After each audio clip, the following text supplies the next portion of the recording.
All right. So I must first express my gratitude that you're here. You could be anywhere and you're here. Thank you.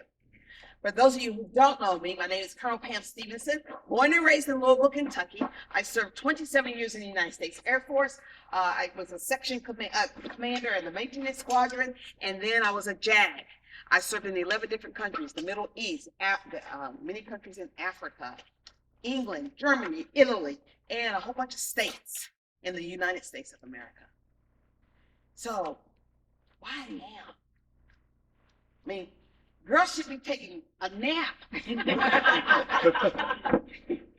and eating cake. I am running to be your U.S. Senator because the promise of America is being shredded right now. 250 years ago, we said this was a great experiment. We said that we could have people come together and be different and live together peacefully. That promise is being shredded from Washington, D.C. On Mondays, terrorists are 12%. Tuesdays, they're 1,000%. Wednesdays, they don't know how to spell it. So we must engage. If you look around, you're here. If you look around, you were put here for a purpose. And we have to be brave enough to step into the purpose for which we were given. Now, why? Everybody always wants to know how, or what are you going to focus on? Well, I'll tell you the first thing is Kentucky. Every Kentuckian, every family. We need an economy so people can take care of their families. We need an economy where people can go to work and not work 2 or 3 jobs. We need for people to be able to do the things they want to do. And no matter what country I was in, it's the same thing. They want their children to do better. They want their family to thrive.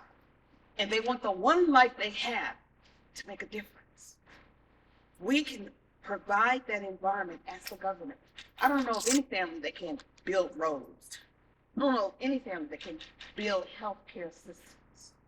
We have a government that's for the people, by the people, to serve the people for those reasons. And when we provide the environment, you thrive. So now, here's where we are. They didn't get the memo. I can lead the charge, but I need you, each and every one of you, to say, not on my watch will you destroy my family, my community, my country. Not on my watch. And yes, I know every day is something different. Every time you turn on the news, it's another thing that's crazy, like they're eating the cats and dogs. But I say no, don't engage, because it throws you off your game and it's too much. Everybody can do something, but you can't do everything. And so instead of doing one thing consistently, we just sort of bury our heads and hope that things get better. They won't. They've told us what they want to do, and they're doing it while we're hoping that things get better. Hope is a small revolution, but action is a bigger revolution. There's so much you can do. That, for example, we have the business cards on the table. Take 5 of them and give them to 5 friends. You have a cell phone with at least 50 numbers in it. Why aren't you saying every day for the next year, I'm going to text 2 people and tell them this is where they can register, or this is who they should vote for, or this is what's available.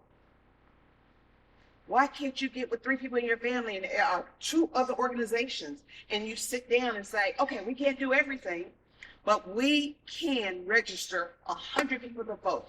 Let's build a timeline. The only thing that's missing is unity. They depend on us not being organized, fighting against each other. But you got to remember, stop your pain. You got to remember from which you came. And when you know that people that were born before us, that stood for us, that didn't even know us, allow us to be at this point in time.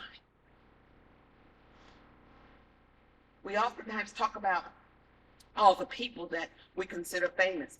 For example, Michael Jordan. Michael Jordan lost more than he won. He'll tell you that. But he kept going. Mandela was put in prison for 27 years, and he didn't know from day one if he was going to get out or not. But he kept going, and then he came out to be president. Every day, Martin Luther King got up, and he fought both sides. He couldn't speak at some black churches. There's a picture on my wall in my quilting studio. Did I mention I'm a quilter?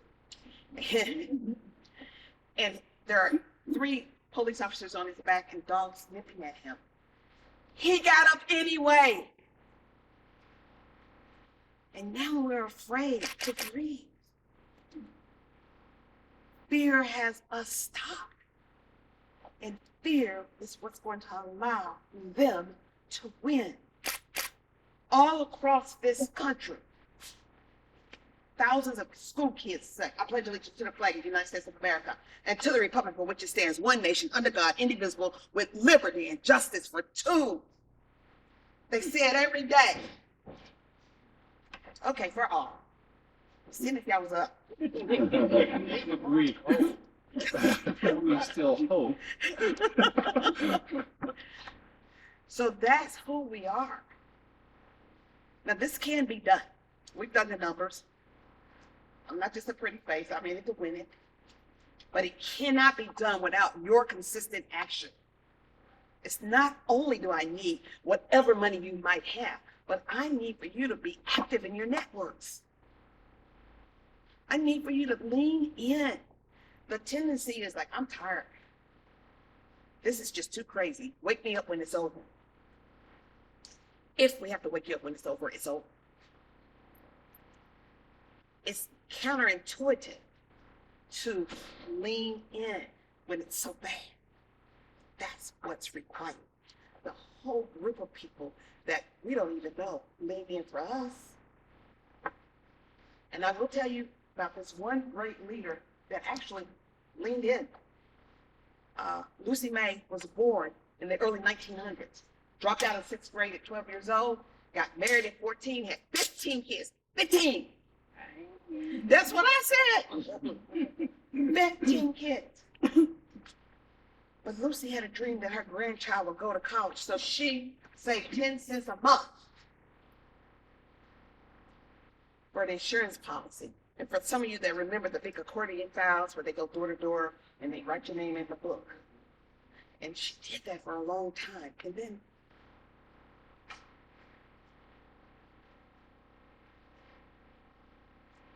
Lucy died unexpectedly.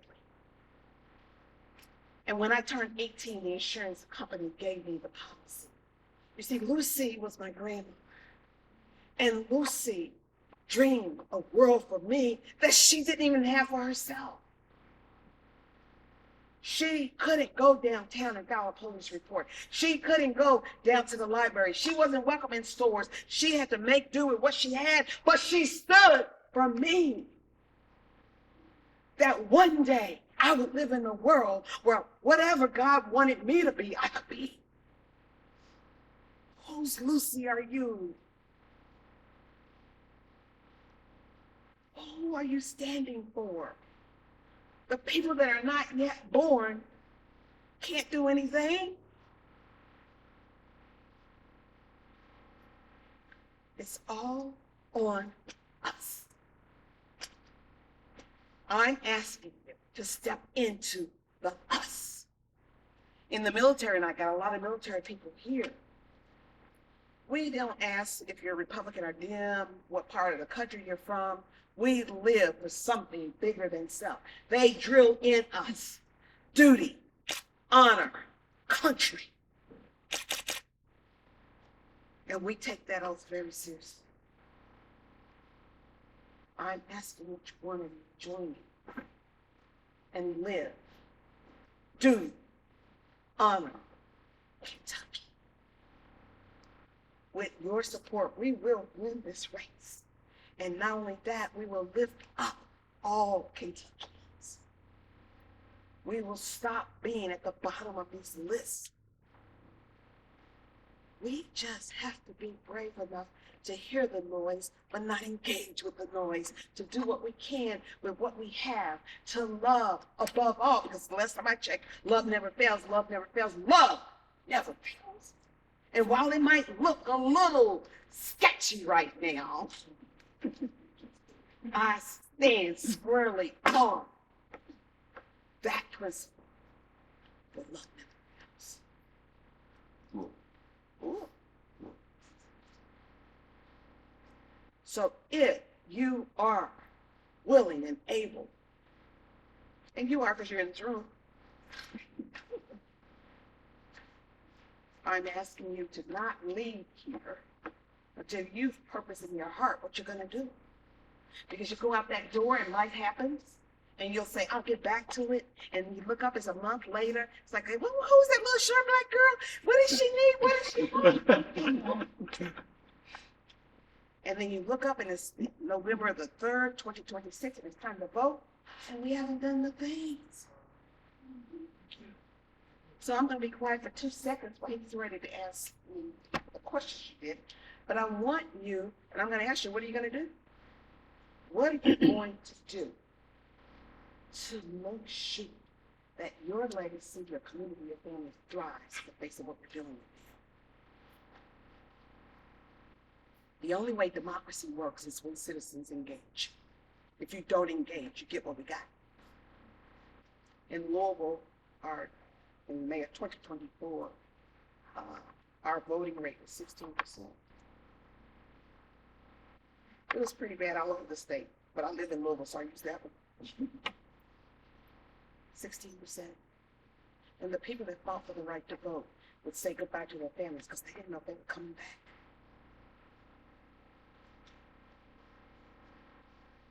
Now the things we can do, we're not doing. And voting, if you had 100 of me in the General Assembly, you'd have a different outcome. Mm-hmm. And we only get 100 of me if you engage and vote consistently over time. Okay, I talked longer than 2 minutes. What are you going to do? Somebody raise your hand and tell me what you're going to do. You, Randy Wade on UAW 3047 here in town. I saw you at 862, but you were up there last month, I believe. We've been actively protesting with the Democratic Party in Hardin counties and Grayson County against Trump and his current regime, so to speak. And we also have, and within our local, we've been trying to get people to write their senators and their representatives to stop things like the SAVE Act that's currently trying to go through legislation and things of that nature. Excellent. We're trying to stand up. Excellent. I use the 5 Calls app. If you've not heard of it, you need to get it. It is a phenomenal app. You put in your information, your local information, your zip code, and it tells you who your representatives are. It keeps you updated with the current events. It even updates those events or any kind of action that happened on the floor. And then it provides a script. You don't have to use that script, but it's a good script. It's updated daily. I make calls before I go to work, sitting in my truck. I make calls when I get home. I talk to some people. I leave mail. I leave voicemail constantly. I call Brett Guthrie's office so many times, they recognize my voice. They don't have to read my address anymore because I'm not, this isn't okay. So that's what I'm doing. I love that T-shirt with the people. One more. This side is winning. Okay. I have not done anything yet. Okay. And I'm listening. The first thing I learned in a leadership class that I'm going through now is to listen. I've been listening ever since the 30th of January. Everywhere I stop, everybody I know tells me, did you see what he did? Did you see what he said? Do you see what he did? Do you see it? I don't say nothing. At the end, I said, nice to see you. And the next time I see you again, now that you told me what he did, although I know because I watch TV every night and every night, you tell me what you do. There you go. Because what you point to is very true. We are so busy fussing. It's bad stuff. But you either are doing the work, like, or you are fussing about what they're doing. You can't have it both ways. You got so much energy. Do the work. That's right. If you really like fussing about what they're doing, give yourself 10 minutes on Saturday mornings at 8 o'clock. And then the rest of the time, work. It's not going to happen by magic. It's going to happen because we, the people. When you don't stir the food, when you're cooking, what's gonna get stuck on the Don't top? get stuck on. She must Not be to a stir it. Go ahead. Take some questions. We've got a lot of questions that overlap, so I'm gonna kind of choose some here that I think speak to the whole group. So how will you ensure access to affordable health care for working union families and retirees? My top 3 things that I'm going into Washington with is this. 1, working families need an economy that supports them. They need to be able to take care of their families, jobs that pay well. You shouldn't have to work 2 or 3 jobs to take the basic needs of your family seriously. Number 2, we need the things that are I call them human rights, like health care. You can't live in this body and not need health care. You've got to have health care. That they have monetized it and actually priced out people is not who we say we are, and it doesn't work. So we've got to get all the, and don't get it twisted, it's not like a benefit. We pay into those programs.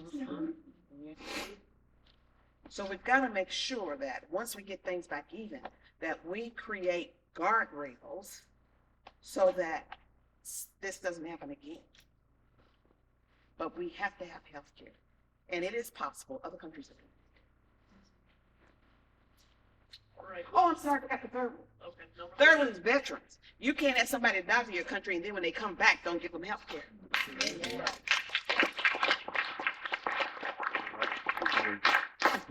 And mental health care to included, mental health Yes, care as well. yes, mental health care. You can't say, I need for you to go over here and do things that we don't train you to do, like kill people, stab people, do those things, and then come back and put you back in the community, but don't take care of the mind.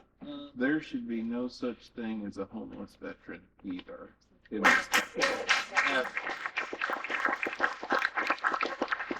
Those 2 things don't go in the same sentence. Now, here's the thing. We've become quite comfortable with people sleeping with snow as a blanket. And that's why I said we got to push ourselves together.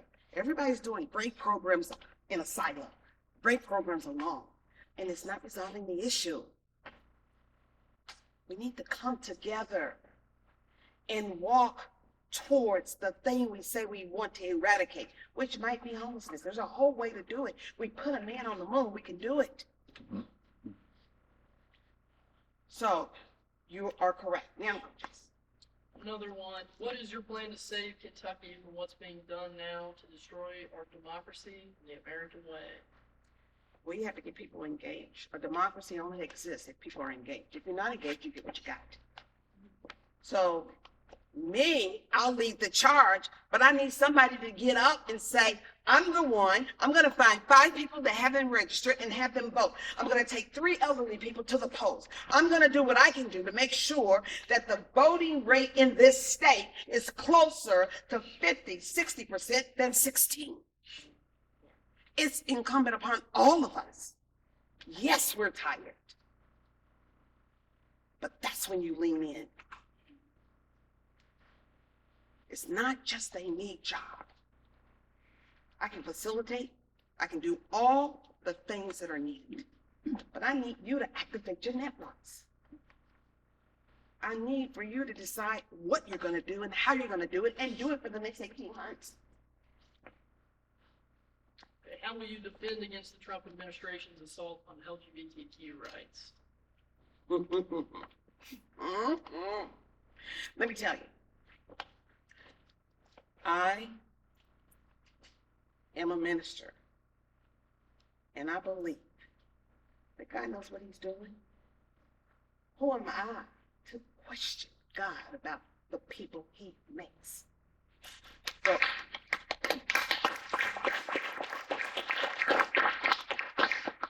it's a lot of things I say, and one of them is, if you don't like it, don't do it. But you don't have a right to come in my house and tell me what to do. Right. I have been fighting this issue in Frankfurt for a long time because it's the slippery slope that we find ourselves on, that if they can take rights away from parents and tell parents what they can do and can't do, then we're one step away from modern day slavery. You can't take rights away from parents and tell them what to do with their kids. So we have to engage. It all comes back to engagement. If you had 100 of me in the state legislature right now, even give me 8. We wouldn't have these rules where they roll back OSHA safety requirements this year, where they roll back the safety requirements for our drinking water. Now companies can do the things they want to do, where they said that 15-year-olds can work 40 hours a week during school hours and overnight. 14 an hour. Yeah. It all goes back to engagement. We can fuss as much as we want about what they're doing, and all they're saying is taking their 80 votes to the bank and doing what they want to do. We must be engaged in a way that fits your life. Everybody can't do the same things, but everybody can do something. And you got a purpose in your mind, you got to do that. So we've got multiple education-related questions, so we'll do this one. How will you help improve funding and support for local schools and teachers? We used to have a rule. First of all, I believe in it. Like, teachers have to be in the classroom with little people and talk to them. And put me on a battlefield. It is a hard job. You got to figure out why this kid is not learning. You have to deal with the parents. You have to understand it's not learning because they're abused. Are they not learning because they're hungry? Are they not learning because of this reason? And they have to still remain joyful. Nobody wants a grumpy teacher. They're ostracized a lot. Yeah. So we say that children are our future, and then we don't put our money where our mouth is by paying teachers. Pay teachers what they're worth. Not only the teachers, but all the admin staff, the bus drivers, the people that are around our future, so they can have the best possible experience. It doesn't seem to be, some things we could do simply, like why can't we reduce the class size to 20? Why can't we make sure that the teacher has a teacher's aide?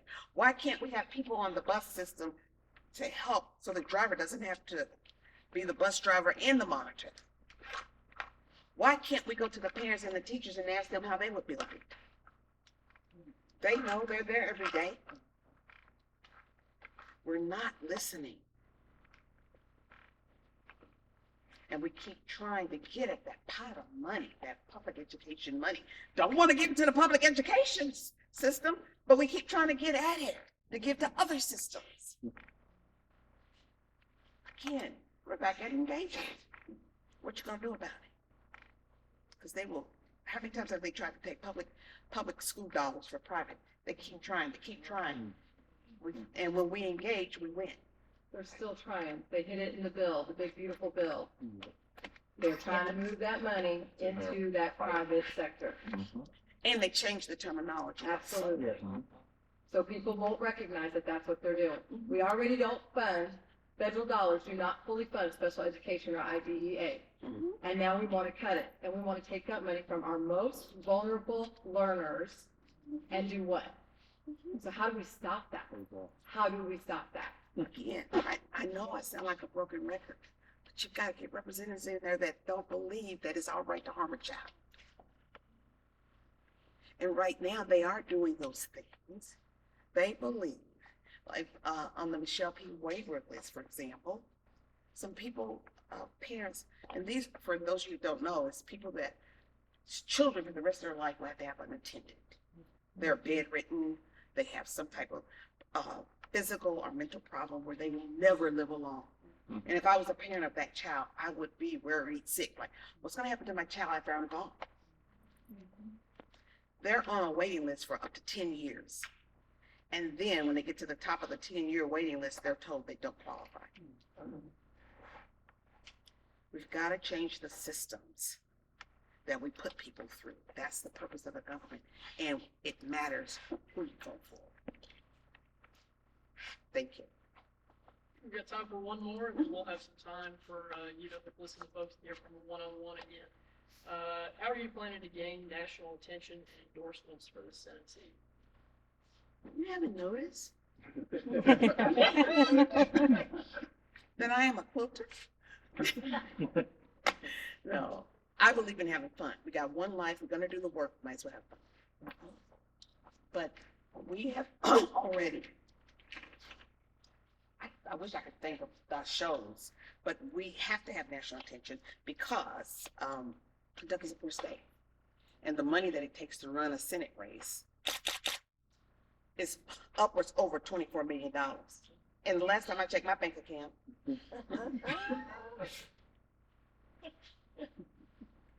so I have to talk to a lot of people, and I am doing the talking. I called the Senate committee, the people that back you and get other people to donate to you, and I called and said, "This is Pam Stevenson, leader of the Democratic Caucus in Kentucky. I'd like to speak to Senator Gilbert." And they were like, "Who are you?" But I got my call. I talked with her chief of staff. He told me the information I needed. And he said that they have 3 seats that are current senators that are under attack. And he said, we got to keep those 3. And then you're in the next group. So as long as you put me in a group, I'm at the top of that next group. And he was quite honest. He says, if you do the work,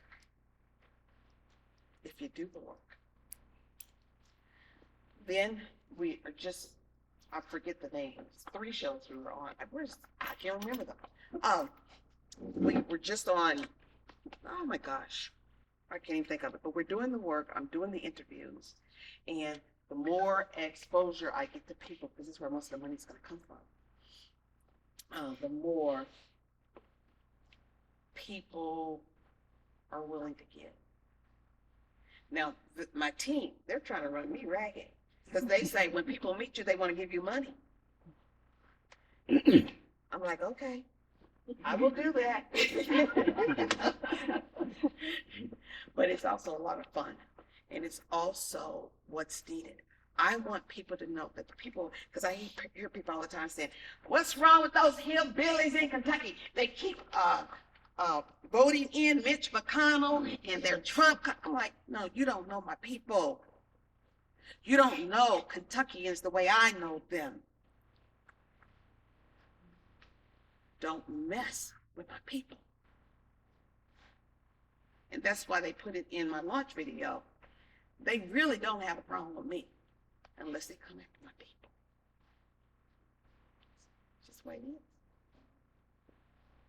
So again, Jason, is that it? Yes, that'll be it. I leave you with this. You got to do the work. I need each of you donate to my campaign, whatever you can. Do the little QR code thing that the young people know all about.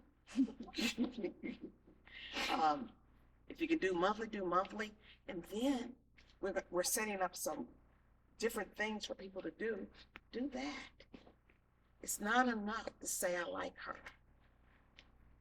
It's not enough to say I hope she wins. Be uncomfortable. Be the Dr. King in your own life.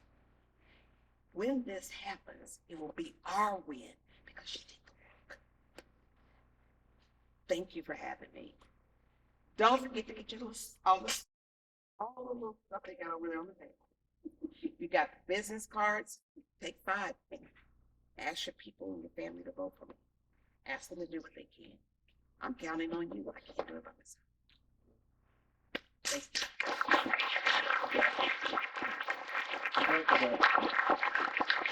I know. Hey, their second one in one day. I don't know how they can stick up. I have a question that should be one of the top questions around. Kentucky is a unique state because we don't vote political party. We vote ideology. There are a lot of disenfranchised Trump supporters who are upset right now. So what's your message to, like say, independents, moderates, and even conservatives who are really upset, especially now that we're in that, to quote, FAFO moment? Yeah. What's your message to them? I talk to people about the issues. I don't talk to people about people. I want to know what's important to you and how we can help you get there. Bashing him doesn't get me votes. It doesn't get me money. It doesn't get me what I need to lead. I have led internationally, nationally, and locally. And none of those times that I have to resort to name calling. I might have said some other things, but so I believe that I can have a conversation with anybody about anything, as long as it comes back to how can I serve you?